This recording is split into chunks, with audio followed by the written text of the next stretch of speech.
Carefully selected yung mga products na gagamitin ko because I will be incorporating a retinol product in this routine. So, bead-like texture dito sa serum niya. So, na yun yung encapsulated retinol. So, let's try it on my face. Medyo mahapde siya sa aking konting-konti lang naman. And it claims to have that boosting radiance and glow. Gifted to me lang during the time that I have reviewed the Klairs Freshly Juiced Vitamin C naman. And that product is really promising. Para siyang gelatin. I don't know kung ito ba talaga ang tamang texture ng product na to. Sticky feeling. Pang gabi lang talaga siya, guys. I love the plumping effect. Hey guys, Happy New Year! So, this is the first video I'll be filming for this year. And I'll be starting a new skincare routine. But before I start this new skincare routine, skin check muna tayo. Mag-change ako ng skincare routine kasi feeling ko yung mga products na meron ako, it's too gentle, it's too mild, and hindi ko nakikitaan ng mabilis na effect. So, I'll be trying new products and this time, sasamahan ko ng retinol. So, when I smile, meron na tayong mga fine lines na nagaganap. And then, I have marks right here from pimples. So, madalas akong nagkaka-pimples ngayon, guys. And eto pa. I thought, all this time, I thought na whitehead siya, blackhead siya. Yun pala, it's sebaceous filaments. And eto yung nakikita natin sa ilong natin. Na parang blackheads, pero hindi pala blackheads. Even if nag-AHA, BHA toner ako, or nag-physical exfoliator ako, it comes and goes. Nawawala, tas nababalik. So, before I decided to do this routine, I carefully selected yung mga products na gagamitin ko because I will be incorporating a retinol product in this routine. So, kasi takot ako ma-irritate ang skin ko, and sino ba namang hindi takot na ma-irritate ang skin. So, yung cleanser na ginamit ko kanina is a vitamin C gel cleanser, and that one I can say na gentle naman talaga siya. I think na over-exfoliate ko yung face ko, kaya medyo rough yung dito ko, parang uneven siya. Tapos, basta hindi talaga ganun ka-smooth yung skin ko lately. So, after cleansing, magto-toner tayo with this one. This is the Kiehl's Calendula Herbal Extract Toner, alcohol-free, and for a normal to oily skin type. This one, I've tried already, and gentle lang to siya, guys. And maganda din sa skin. Nakaka-brighten up ng skin. But prior to this, may ginamit akong toner, which is the Nuni Toner from Silimax. And okay naman, pero dahil nga ayokong maging sensitive ang aking skin and ayokong ma-irritate ang aking skin, hindi kasi ako sure na yung Nuni na ingredient is magiging hiyang sa retinol na idadagnag natin after the toner application. I choose this one from Kiehl's. Dagdagan natin. Ayoko nang mag-cotton kasi feeling ko na cleanse ko naman ng mabuti ang aking skin, aking face. Kaya gaganyan ko na lang ang toner sa aking face. Press lang. Next is this Skintific Gentle A Retinol. It is a renewal serum and it has 5 times ceramide, 3D peptides, and it says that it has this encapsulated retinol. Targets wrinkles and fine lines and improves fairness. Checking the ingredients, it has butylene glycol and glycerin aside from the retinol.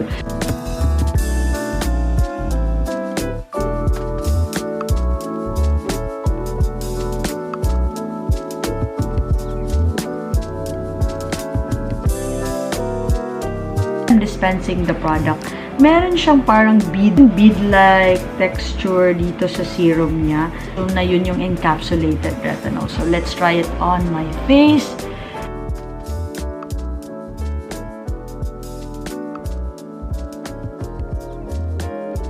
With this kind of packaging, makokontrol mo talaga yung makukuha mong product kasi yung butas ng mismong bottle, hindi siya ganun kalaki. Unlike mga droppers sa ibang serums. Okay. Ingat lang tayo under our eyes kasi baka ma-irritate kasi manipis ang skin natin dyan. Medyo mahapde siya sa aking konting-konti lang naman sa aking pimples. Lagay tayo sa neck because sa neck area meron tayong neck wrinkle, yung parang line. Then, I'm in my 30s. Kailangan talaga na mag-ano na tayo, di ba? Mag-start na tayong mag-retinol. Mid-20s, mag-start ka na eh. Okay. In the direction, this is the third step. Cleanser, toner, retinol, and then moisturizer. And the moisturizer that I have right here, this one is the thickest that I have. Kaya ito yung gagamitin ko. Actually, this one is from Klairs. It is the Freshly Juiced Vitamin E Mask. It has vitamin E, niacinamide, adenosine, and it claims to have that boosting radiance and glow on your skin, on our skin, if we apply this product. So, ito was gifted to me lang during the time that I have reviewed the Klairs Freshly Juiced Vitamin C naman. And that product is really promising. Ganda nun, guys. Ang bilis nawala yung mga ano ko dun. This one, medyo, yan. Medyo, hindi siya yung parang cream na cream. Ayan, medyo, parang siyang gelatin. I don't know kung ito ba talaga ang tamang texture ng product na to. Pero, ganyan siya.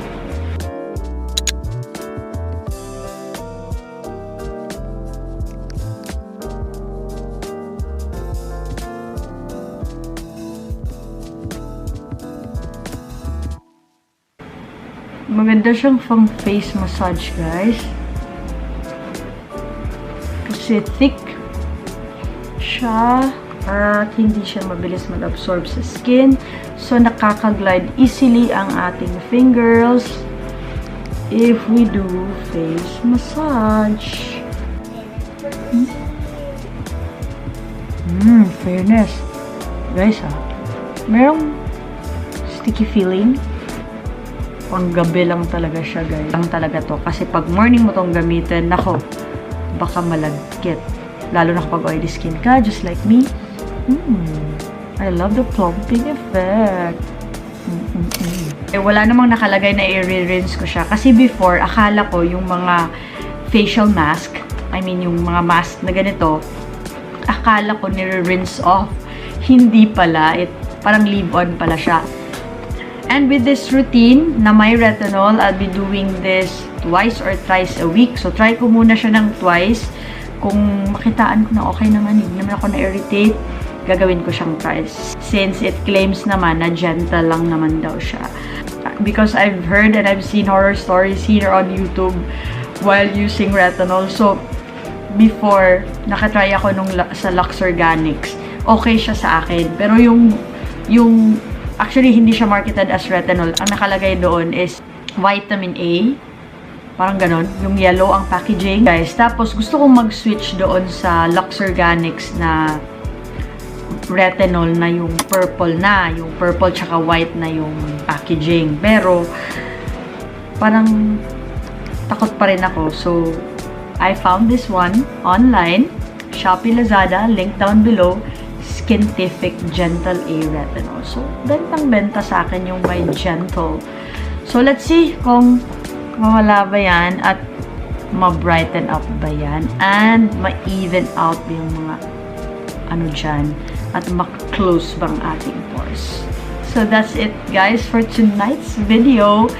Anyway, guys, all the best this 2024 and see you on the next video. And I'll be updating you if this products work on my skin. And yun. Bye!